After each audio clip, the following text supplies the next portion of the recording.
Hello, welcome to the E14 Toybox. I'm Rob Wade, your host for this week, and well, for this one, do you remember at the end of the last Man Baby Power Hour, I mentioned that I'd just ordered the new Clix brick and it was on its way in the post. After a nightmare trying to get hold of it, which was largely down to the delivery company being an absolute fucking shambles. I can't remember their name, unfortunately. It was something like I Post Parcels or something like that, but they were a shambles. They only did deliveries for some stupid set of hours. They didn't do Saturdays, they didn't do evenings. In the end, I went and picked them up from the shop because it's not that far away. I was being a bit lazy, if I'm honest. It finally arrived, so I thought, why not for the toy box? Not the first edition, obviously the Z box was the first edition. For the second edition, why don't we see if the new format means new luck for me when it comes to obtaining my Constantine HeroClix? And let's have a little mini Man Baby Power Hour. As you'll find out in the coming toy boxes, I've bought a shitload of HeroClix bricks and boosters and gravity feeds cheap because sometimes they're too cheap to pass up on eBay, and I put in a bid kind of testing my luck, and what do you know, I win. So this time what I have is the Trinity War brick. So this is the first booster out of it. There are 9 more, so over the course of the coming episodes, probably not every one after the other, I'll probably mix it up a bit, but let me know what you prefer me to do and I'll do that. I'm going to try some new camera angles because feedback I had was that people wanted to watch as I opened it, so obviously this doesn't really suit that. So I'm going to try some new views, let me know what you think, and we'll shape this show as fans demand, not demand, ask, because if you demand I'm less likely to listen to you. True story.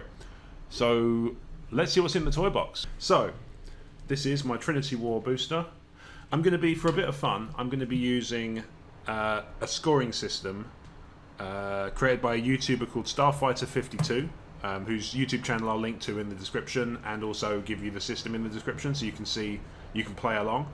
It's not a booster battle as such, because I'm not really competing with anybody. This is more for just kind of consolation, I guess. If this doesn't get me what I want, then then I don't feel so bad if it's a high scoring booster. So the way it works is chasers are worth 10, super rares are 5, primes are 3, extras, things like attachables, relics, resources are 2, and each trait on the character's cards is a quarter point each. So if you have one full of traits, then you can make up a few points that way. Right, do you want to see what's in it? Because I bloody do. I spent enough. Da, da, da, da. Oh, you're joking. Let's flip this up. Da da da da da da da da da da da da da da. Oh, the cards are in the way. All right, let's see what we got. So, oh, it's one awkward bastard. That's what it is. So, as you can see here, we have technically 6 things to go through. So let's pull out the cards.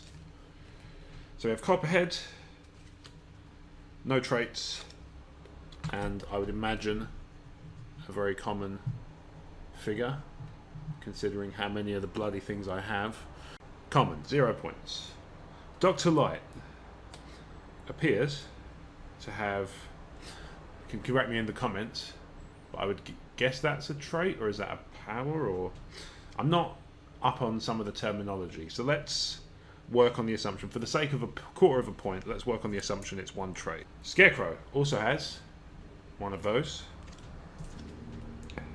We have a relic, which is Pride, which, as you can see here, still trying to work out how to hold things, do apologise. So that's a relic, so that's 2. Aquaman has one of the little plus point cards. So I'm also probably imagine he's I think he's uncommon, so let's go with, yeah, uncommon. Although considering again how many I have, I think that's probably a kind way of putting it. However, what you saw at the beginning, the awkward bastard who won't face the right way like his friends, is Superman.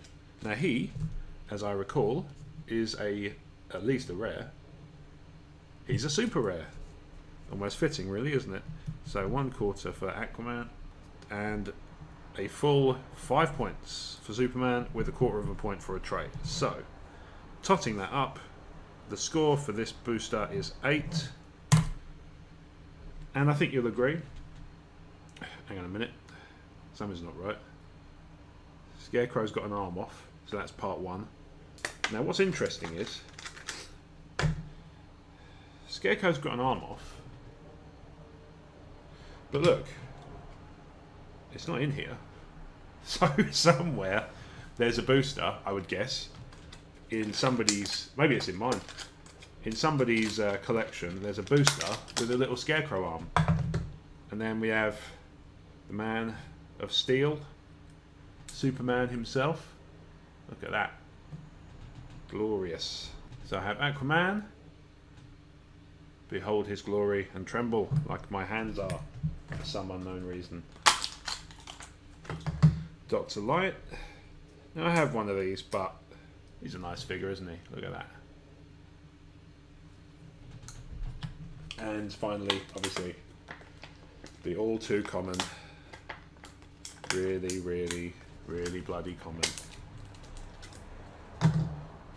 Copperhead. So I'm still getting used to shadows as well. Unfortunately, we've got spotlights right above our table, so it's great for in some respects, but not so great in others, like things casting fucking great shadows in the shot. So here are my combatants, if you like, for this, like I say, this non-combative booster battle. Scarecrow, one arm. It's going to have to go in the shade. At least it won't get too hot. It's one of the things about this flat, it gets very, very hot. So, there you are. I hope you've enjoyed watching this unboxing. Let me know what you think of the new camera angle. And yeah, thanks for watching. So there you have it. So that was the booster I unboxed for the Toybox, and I think of the choices within it, probably the pick of the booster would have been the Superman that I pulled from it, but at the same time the most fun is the one-armed Scarecrow, who, as I've established, I cannot find the other arm for anywhere. So this is just one of those weird manufacturing oopsies. Either that, or in future episodes I'll find one it's just turned up in the box. There's no sign of it in the plastic, but can't have everything. Obviously my relic collection is growing as well, to the point where I'm like Indiana Bloody Jones, or maybe Nathan Drake or something like that. But there you go. Let me know what you think of the new format toy box with multiple camera angles and so on. And you know, I kind of like it, if I'm honest, although it is more consideration about things to keep in shot and stuff. But I'm learning. You know, it's one of those great things about these videos, is you get to see how much I'm learning, because hopefully camera angles improve, editing improves, and so on, because I'm having to learn new software, having to learn new tricks and tips and skills and so on, watching a lot of tutorials. But thank you for watching the E14 Toybox, and I'll see you next time.